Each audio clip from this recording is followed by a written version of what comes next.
chapter 13, While the Cat is Away, Broken Promises and a Necessary Reprimand.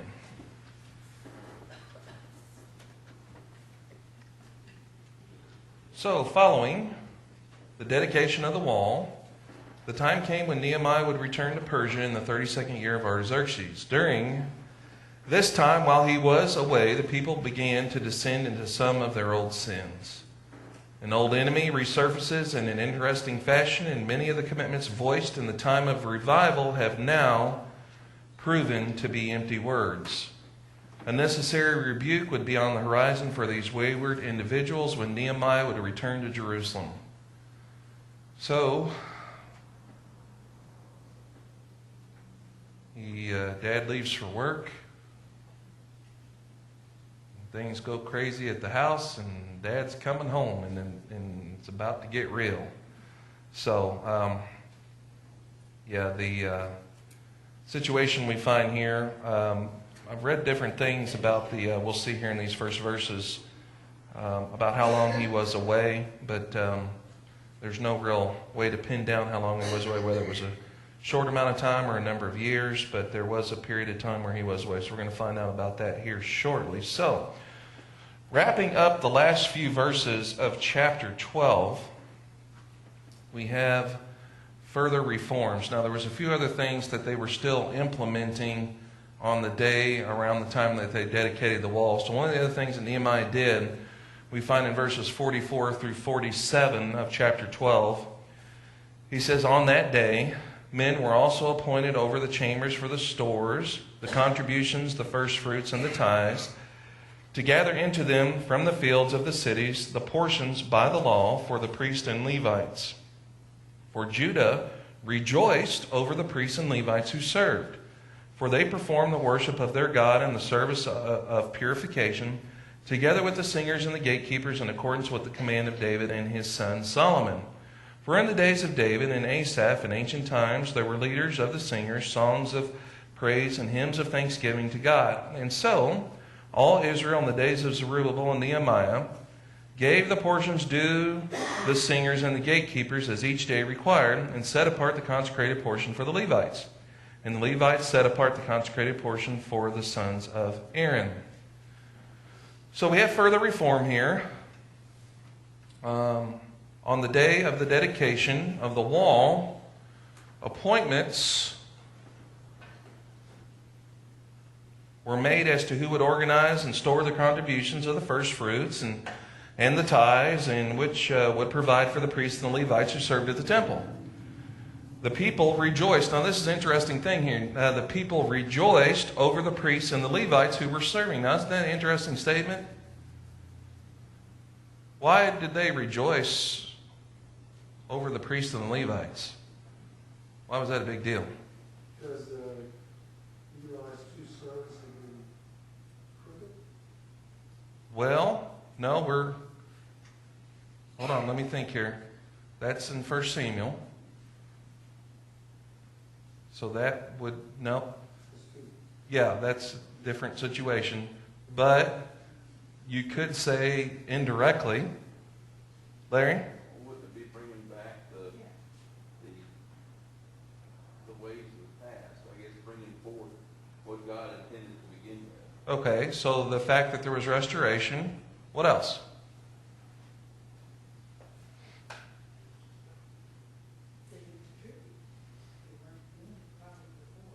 So they had an opportunity now to contribute because when they brought their tithes and their first fruits and their grain offerings and all these kind of things, there was a system in place that would in essence do what for the Levites and priests from these things that they brought in? I mean, did they just sit there and rot? Yeah. It's what supported them, wasn't it? So there were certain procedures and things for like the burnt offerings and other things and the other things that they would do, but the things that were left over and their portions that they were supposed to get, I mean, there's a number of people who served the Levites, and so the people rejoiced, I believe. One of the reasons is because now they've restored an opportunity for proper worship for proper interaction. I mean, think about this. Did they need them to be doing what they were supposed to be doing to be able to have proper relationship with God? They believed it. Okay. So that was kind of the way it was. What were the functions of the priest in that system in the Old Covenant? They functioned as what? They were mediators and all this kind of stuff. They couldn't really just do things out on their own, could they? No, so it was important that all that was operating properly so that we can be right with God as individuals and as a people. So this was a great time of rejoicing. So, and I think this is an interesting dynamic that God's people should count it a privilege and joy to be able to provide for the needs of those who carry out the Lord's work. In 1 Timothy 5:17 and 18, it says, "The elders who rule well are to be considered worthy of double honor, especially those who work hard at preaching and teaching. For the Scripture says, 'You shall not muzzle the ox while he is threshing, and the laborer is worthy of his wages.'" So I think there's a direct parallel here to the New Testament. So we have here some further reforms and things that Nehemiah was setting in place. And then as we begin chapter 13, verses 1 through 3, we see something else. It says, on that day, we're still on the day of the dedication, okay? They read aloud from the book of Moses in the hearing of the people, and there was found written in it that no Ammonite or Moabite should ever enter the assembly of God, because they did not meet the sons of Israel with bread and water, but hired Balaam against them to curse them. However, our God turned the curse into a blessing, so it came about that when they heard the law, they excluded all foreigners from Israel.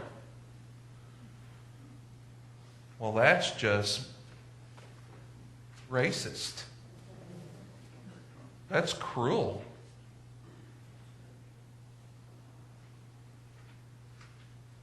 Right?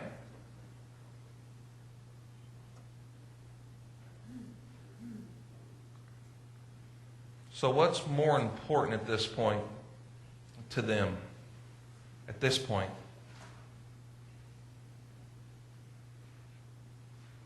As a people, what's more important to them is obeying the law that God had set forth. That was a result of what had happened when they were traveling to the promised land, rather than being politically correct. So again, this is interesting. This is a key phrase here. It says, on that day they read aloud the book of Moses in the hearing of the people, and there was found written in it that no Ammonite or Moabite should ever enter the assembly of God. Now, what's the key phrase here? Well, no. Well, I mean, how did this come about? What brought about this idea? How did they come up with this? What spurred this decision? They heard God's word, right? Would they know to do this? Would they be motivated to do this if it weren't for knowing what God's word said? So remember, we said this was a continual process that was instituted a few chapters earlier, where they constantly were being... What was one of the first major things they realized? Well, we ought to do this because it was there in the law. What was one of the first things they did? You guys remember? Feast of Booths, right? Tabernacle. So they said, oh, it says here, and look, it's 2 weeks. We ought to do this. And so this was a constant process. So this was one of the things. So this was a big decision that they were going to have to make. So again, the scriptures are read before the people, and they discover there's something that they need to do in order to be in compliance with the law of Moses. Smith provides a historical background. Now, from the book of Moses, they learned that no Ammonite or Moabite should ever enter the assembly of God. This judgment went back to the days of Moses, when these two peoples failed to aid the Israelites in their migration toward the Promised Land. In fact, the Ammonites and Moabites have attempted to curse Israel through the prophecies of Balaam. You guys remember all that? Balaam gets mentioned a few times in Scripture from the time of what he did, and obviously it's never favorable because he tried to do something pretty wicked in the name of money. And so he was unsuccessful, but there were still long-term ramifications. So we're a number of years later when this comes about. And so they decide that they needed to reinstitute this. So in verses 4 through 9 now, let's read those. Now prior to this, Eliashib the priest, who was appointed over the chambers of the house of our God, being related to Tobiah, had prepared a large room for him, where formerly they put the grain offerings, the frankincense, the utensils, and the tithes of grain, wine, and oil, prescribed for the Levites, the singers, and the gatekeepers, and the contributions for the priests. But during all this time I was not in Jerusalem. So here we have that he's away. And the time that he left was in the 32nd year of Artaxerxes, king of Babylon. King of Babylon?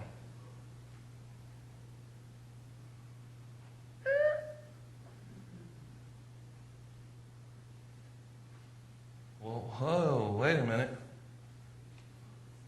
Is that a typo?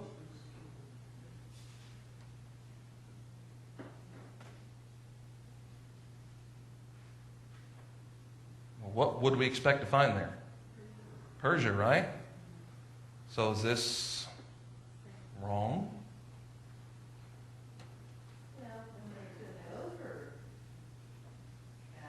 Sure. They conquered them, so in essence, they absorbed them, and when they conquered them, so it's understandable that it could say that. So it's not a discrepancy. So we have Artaxerxes, king of Babylon. I had gone to the king. After some time, however, I asked leave from the king, and I came to Jerusalem and learned about the evil that Eliashib had done for Tobiah by preparing a room for him in the courts of the house of God. And it was very displeasing to me, so I threw all of Tobiah's household goods out of the room. Then I gave an order, and they cleansed the rooms, and I returned there the utensils of the house of God with the grain offerings and the frankincense.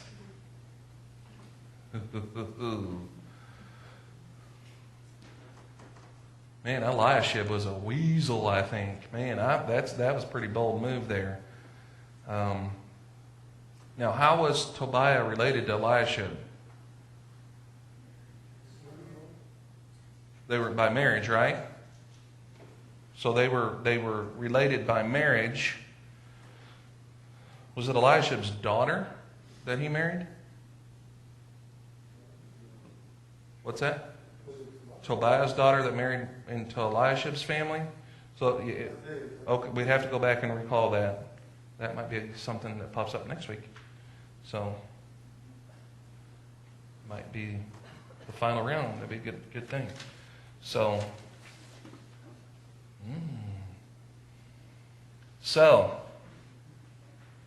Nehemiah returns to Persia for a time. During this time, conditions in Israel deteriorate rather quickly. Following his time back in Persia, he then returns to make some disheartening discoveries. Nehemiah's arch nemesis resurfaces.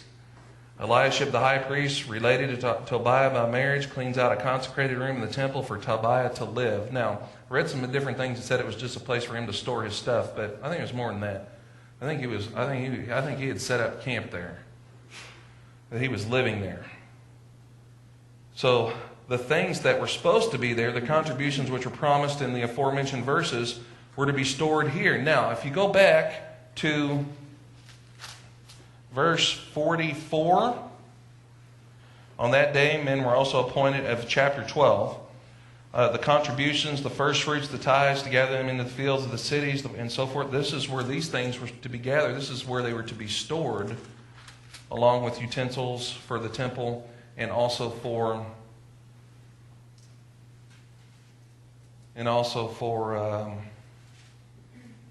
the the frankincense, and some other things that they were storing in there that were supposed to be specifically, it was set apart for that in the temple. So you can imagine, can you imagine Nehemiah when he first discovers this? What he must have felt?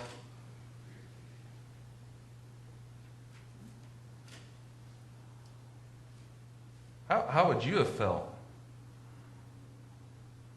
How do you think he felt? Betrayed? Slap in the face? Yeah, I bet you he was hot potato. I know I would have been.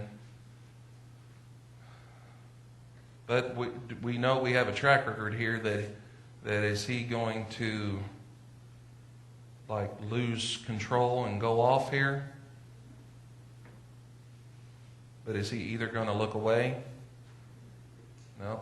He's going to deal with it decisively. So,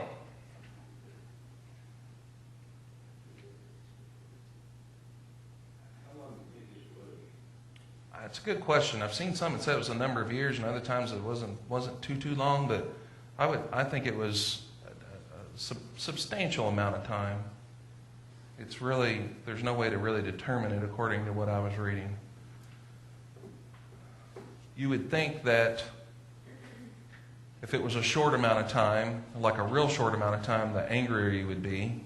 You know, that you might be a little more understanding if it was a long period of time. Either way, it is a betrayal and a slap in the face.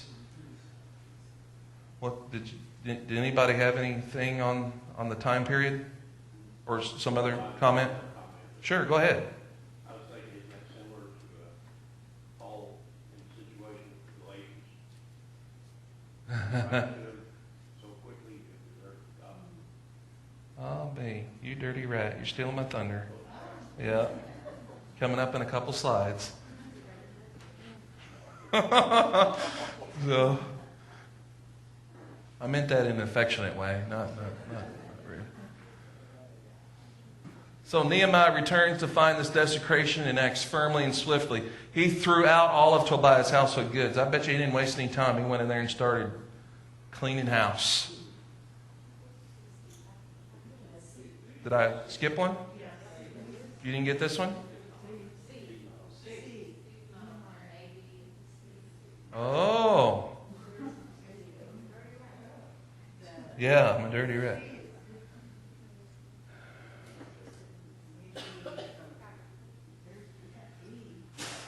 Hold on now. Give me a second here. Did I make a goof on my PowerPoint? See? Okay, here we go. Sure. It says in my notes here, the temple was the center of life for Jerusalem, and now Tobiah could work his evil ways from the very heart of the city, influencing all the major affairs of the people. That's what you guys needed? Okay. And I'm surprised. I'm sorry to leave that out because I thought that was good. So, the temple was a center of life for Jerusalem, and now Tobiah could work his evil ways from the very heart of the city, influencing all the major affairs of the people. So, it wasn't just a place to lay his head. I think this was his center, this was his HQ, his base of operations, that he could weasel his way in and do what he wanted to do and influence things. Okay, so now we're on track. All right, great. Thank you for catching that. So Nehemiah returns to find this desecration, acts firmly and swiftly. He throws all of Tobiah's household goods out. He then called for the cleansing of the rooms and returned the goods and utensils of the Lord's temple, which should have been there all along.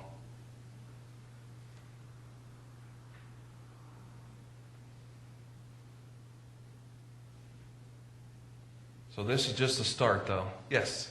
So if all those things were out of the area, were they not even doing what they were supposed to do? With all- Good question. I think you're going to have an answer to that in just in a second. Now, certain things like the utensils and the frankincense and all these other things, I mean, if they weren't where they were supposed to be, then they probably were kept somewhere that desecrated them, right? And then your question is if this was like the storehouses for these things that they're supposed to be bringing in and then distributing to the Levites and the priests, does that mean they weren't bringing them in? To answer your question, let's read the following verses. That's supposed to be 10 through 14. Nehemiah 10 through 14 says, I also discovered that the portions of the Levites had not been given them. Aha. Good logical thinking there. So that the Levites and the singers who performed the service had gone away, each to his own field. So I reprimanded the officials and said, Why is the house of God forsaken? Then I gathered them together and restored them to their post. All Judah then brought the tithe of the grain, wine, and oil into the storehouses. So they weren't. One of the reasons they probably didn't have anywhere to put it where they should have been because of Tobiah being in there. So in charge of the storehouses, I appointed Shelemiah the priest, Zadok the scribe, and Pedadiah of the Levites. In addition to them was Hanan the son of Zakur, the son of Mattaniah, for they were considered reliable, and it was their task to distribute to their kinsmen. Remember me for this, O my God, and do not blot out my loyal deeds, which I have performed for the house of my God and its services. So, unfortunately, this unholy residence was not the only regrettable discovery. Again, that is verse 10 through 14 on here. So the tithes, which were supposed to be coming in, were supposed to support the Levites, had not been given. Therefore, the Levites had no way to support themselves and left the temple to return to the fields in order to make a living. So if you're expecting to be supported in this way and there's nothing there, after a while, you're just going to, I can't do this. So I have to go support myself back to what I was doing. And so the services which should have been carried out on at the temple by the Levites were thusly left unattended due to this lack of faithfulness by the people. Not a good thing.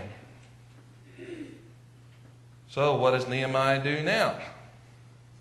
Well, he reprimands the officials and restored them each to their posts. Consequently, the people began to give their tithe again, and the Levites were able to return to the temple work.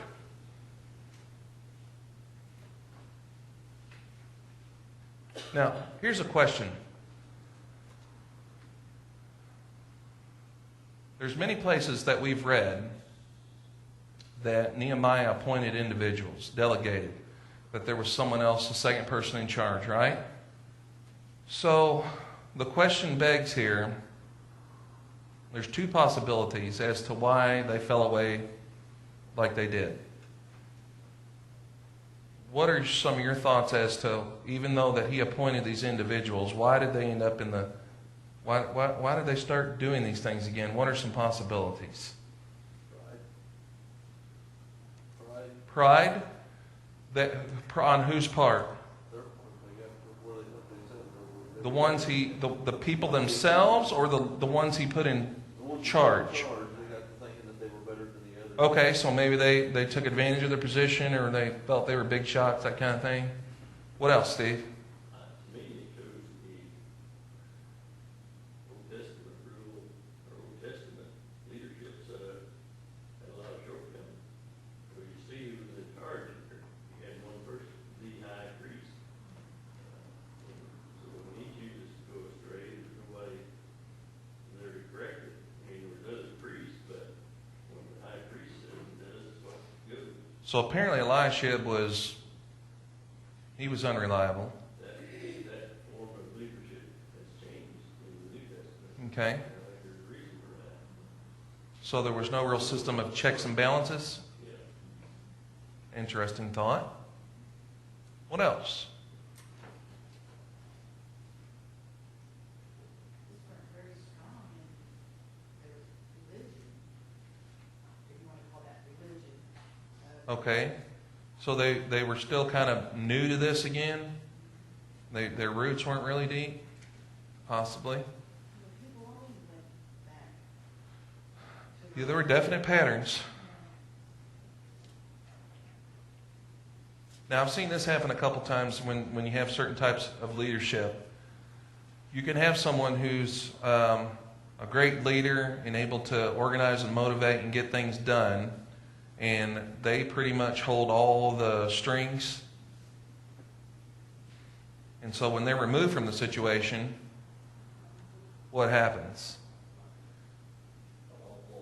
It can. Now, I've seen that happen. Am I saying that's what's taking place here with Nehemiah? I don't know. He was such a energetic, effective leader in what he wanted to accomplish. Could it be that he had a shortcoming? That he didn't. You can delegate, but not train or invest. And maybe possibly what we have here is that there was not an investment in training those for when he would be absent. That's a possibility. Maybe he did and they just were not faithful. Maybe it was because, Eliashib, he got his position, had nothing to do with Nehemiah, did it? Could have been that he was the knucklehead all along that was steering things, and he was in cahoots with Tobiah and Sanballat. Yeah. Well, he wasn't reliable, and so he didn't do his job. And then maybe Nehemiah thought, he knows the laws and everything, but he wasn't reliable. He had, what's his name, come in and live, so everything was. Yes. So it could be, you're kind of backing up what Steve had said. It could be that everything fell apart because of Eliashib's lack of leadership and the decisions he made. So we're going to find out another situation that wasn't good with one of our other arch enemies here in a little bit. So it's interesting to think there were a number of possibilities as to why things went sour when he wasn't there. So it's interesting. So Nehemiah, he reprimanded the officials, restored them to their post, and then to point C, Nehemiah restructured the leadership surrounding this issue and placed reliable people in charge. As all this was taking place, Nehemiah appealed to the Lord God. Remember me for this, O my God, and do not blot out my loyal deeds. Well, he's made other statements like this, right? Have we seen this kind of statement come up before? Is this arrogant? Is this puffery?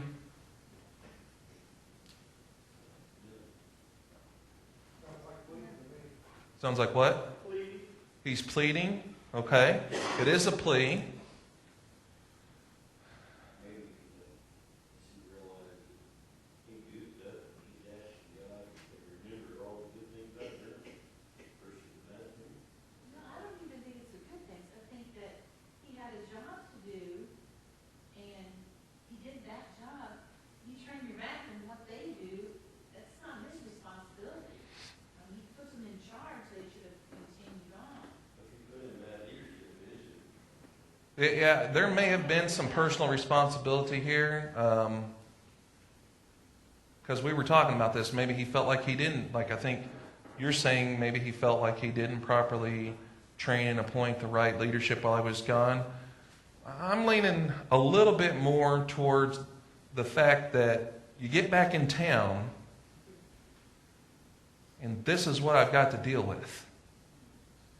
And everywhere I turn, there's something that's completely upside down. And I have to go in and deal with all this. I'm sure he wanted to walk in and see everything was in order. And so now it's like the last thing in the world he would want to do is go in and take numbers and take names. Randy? I think you look at this from Nehemiah's work there, could he really be saying, God, don't let us lose what we've accomplished? Yeah, absolutely. Yeah, I'm saying, yeah, because I think, Concerned about himself yeah, as carrying out what he's yes. Remember, I think it's a plea, yeah. And I think it really boils down to this. He does care more about the Lord's approval than the approval of man. See, he's appealing to God for God's favor and his approval, right? And at this point, did he have to make a choice? Could he have just walked in and just, I don't want to deal with this. After all the work we did, and now I got to do this again, but I'm going to because I cannot stand the fact that God is being desecrated, that God's temple is being desecrated, that his people are not doing what they vowed to do. Now you got to remember, he's part of a covenant. That these other people, his name's on there, right? And so I think he feels like, that responsible for everybody. And so I'm going to do what's necessary in God's sight, regardless of what you think. You think anybody gave him any negative feedback on what he was doing as he got back in town? Yeah, he probably got a little bit of brushback, but he was going to do it anyway. And so the thoughts that came to me were from Galatians 1, 6 through 10. Would somebody read? Randy, you get to read that one.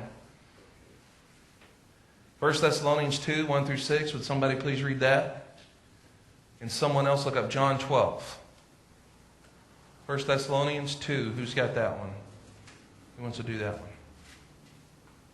Okay. Tina? All right. And then John 12. Who would like to read that one? What, Danny? Okay. So let's begin with Galatians 1, 6 through 10. I am amazed that you are so quickly deserving him who called you by the grace of Christ for your gospel, which is really not another, only there are some who are disturbing you and want to distort the gospel of Christ. But even if we, or an angel from heaven, who preach to you a gospel contrary to what we have preached to you, he is to be accursed. As we have said before, so I say again now, if any man is preaching to you a gospel contrary to what you received, he is to be accursed. For am I now seeking the favor of men, or of God? Or am I striving to please men? If I were still trying to please men, I would not be a bondservant of Christ. Okay, so harsh words, right? And so you think Paul wanted to, this is the first, this is 6 verses in to his letter to the churches in Galatia, and he's hammering on them pretty good, right? So he's in essence saying, I think it's kind of the things here is he's saying the same thing. Remember me, oh God, for what I'm about to do, because this is going to be painful. And so Paul's hammering on them, and you've left the true gospel for one that is different. And the reason that I'm saying this is because I seek God's favor and not man's. And so should you. What about 1 Thessalonians 2, 1 through 6?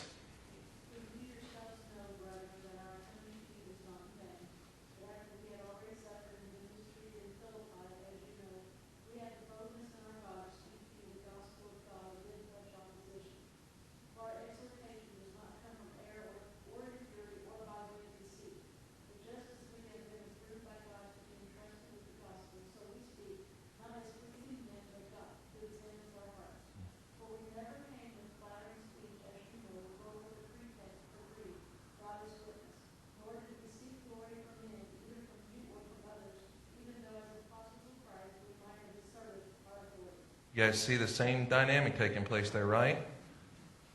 We're gonna say what needs to be said and do what needs to be done because we are striving to please God, not man.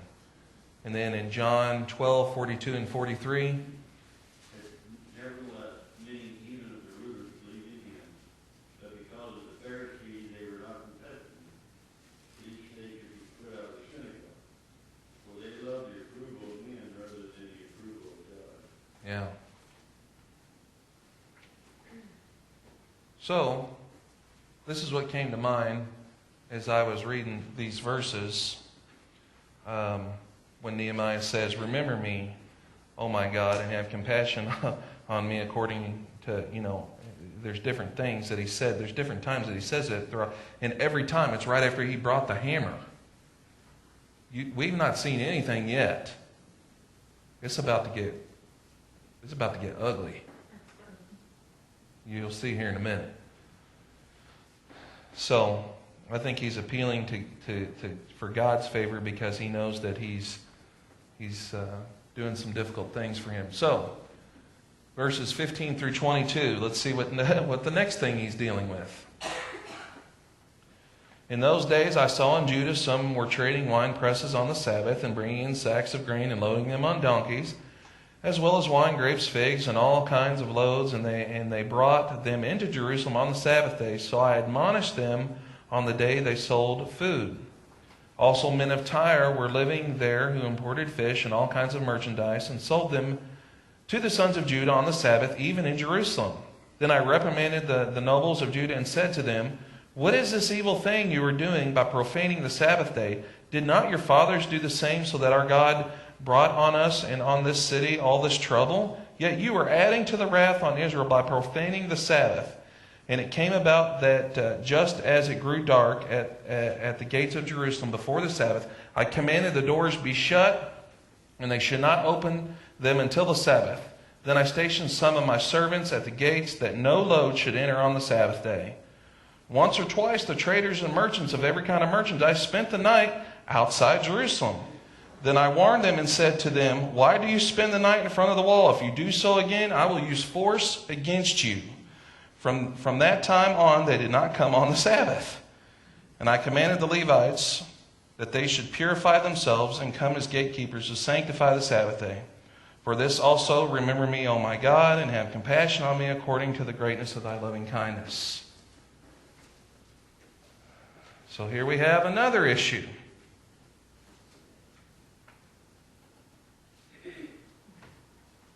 So as Nehemiah's return continued, he observed a profane act taking place. Many of the people were treating the Sabbath as a normal workday.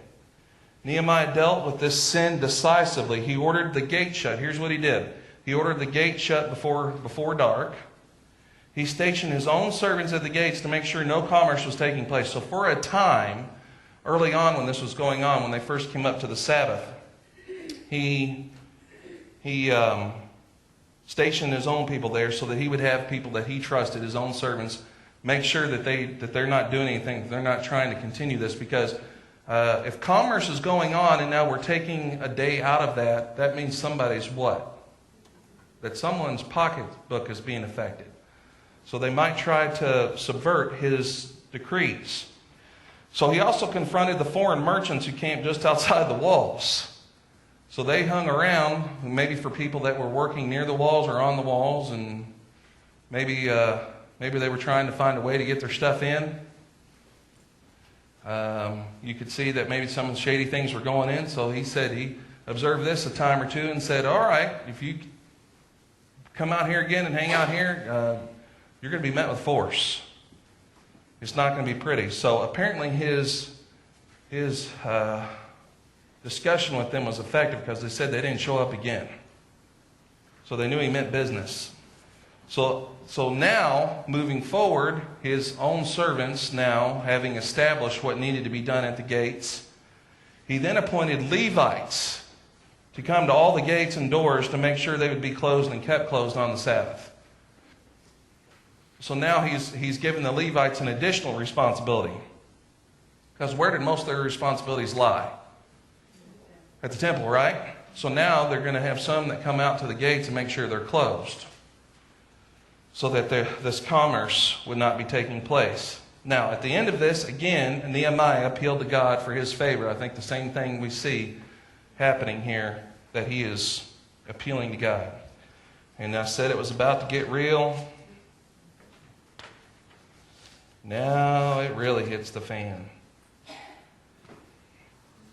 So, in those days, verse 23, I also saw that the Jews had married women from Ashdod, Ammon, and Moab. As for their children, half spoke in the language of Ashdod, and none of them was able to speak the language of Judah, but the language of his own people. So I contended with them and cursed them and struck some of them and pulled out their hair and made them swear by God, you shall not give your daughters to their sons, nor take of their daughters for your sons and for yourselves. Did not Solomon, king of Israel, sin regarding these things? Yet among the many nations there was no king like him, and he was loved by his God, and God made him king over all Israel. Nevertheless, the foreign women caused even him to sin. Do we then hear about that you have committed all this great evil by acting unfaithfully against our God by marrying foreign women? Even one of the sons of Joiada, the son of Eliashib the high priest, was a son-in-law of Sanballat the Horonite. So I drove him away from me. Remember them, O my God, because they have defiled the priesthood and the covenant of the priesthood of the Levites. Thus I purified them from everything foreign and appointed duties for the priests, the Levites, each in his task. And I arranged for the supply of wood at appointed times and for the first fruits. Remember me, O my God, for good.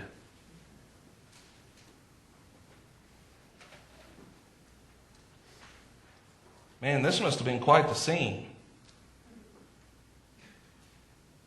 So, Nehemiah finds more disturbing acts taking place. Many had intermarried with women from other nations, Ashdod, Ammon, and Moab. Have we come across Ammon and Moab anywhere? And what was the deal with Ammon and Moab? What did they decide on the day of the dedication of the wall? Forever, didn't it say that?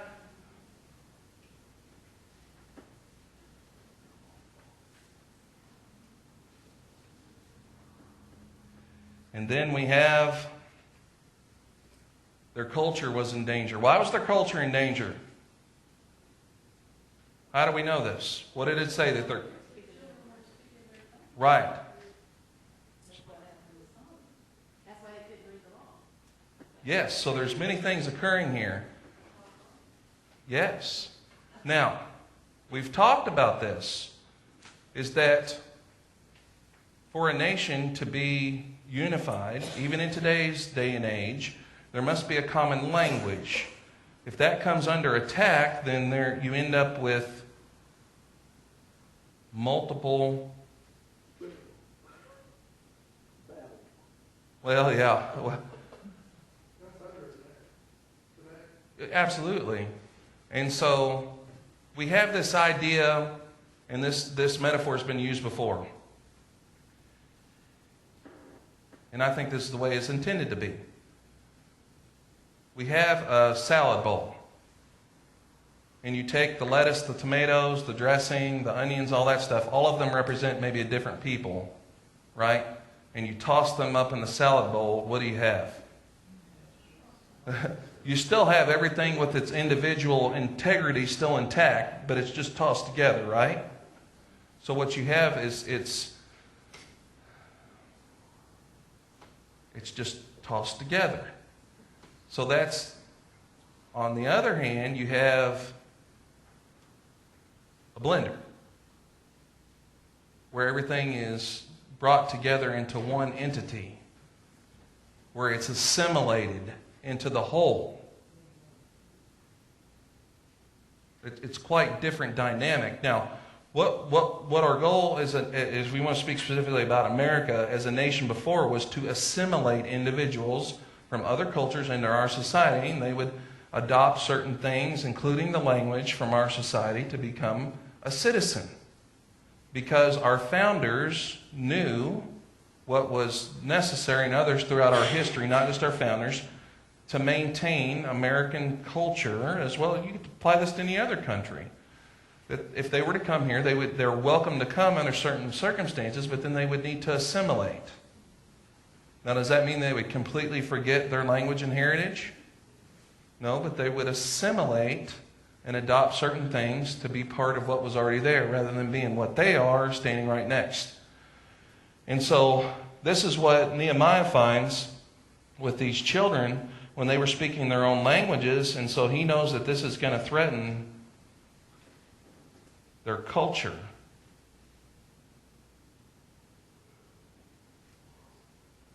It's not a good thing. The children of these unholy alliances were unable to speak the language of Judah. Smith explains the serious nature of these facts. The confusion of tongues among the children signaled the erosion of Israelite identity. Nehemiah could not allow the compromise of his generation to undo the work of centuries. This is what you were talking about earlier, Randy. Or who was it? Or maybe it was Dan. No, one of the two of you was talking about that he didn't want to see all his work go to waste. Yes. And so the situation was desperate.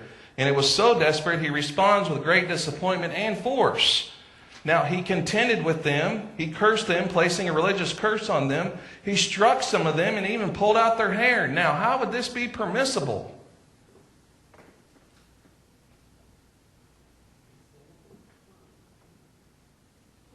For him to respond in this fashion and not be rebuked or reprimanded or be called sinful, how is this permissible? It's the law. Okay? What they were doing. Something can be against the law, but the way in which it is handled is there's still parameters on that. Right? You see where I'm going with this? Okay. So, but does this not seem excessive? Okay. Now, recall our discussion of covenants. No. The foreigners was not under the covenant. What he was dealing with here are the ones that had intermarried. So he's punishing them. So they are under the covenant. Okay? So remember the parts of the covenant that were spelled out. Now, we don't read this in this, but we understand that there are blessings and cursings and also stipulations. If you do this, then this will happen. If you don't do this, then this will happen. Smith, in his book, says that this show of force or this response by Nehemiah was in accordance with the covenant. Because I don't know about you. Anybody ever grabbed a handful of your hair and ripped it out? Woo! Well, a few of us, it's not been that way. It's been gradual.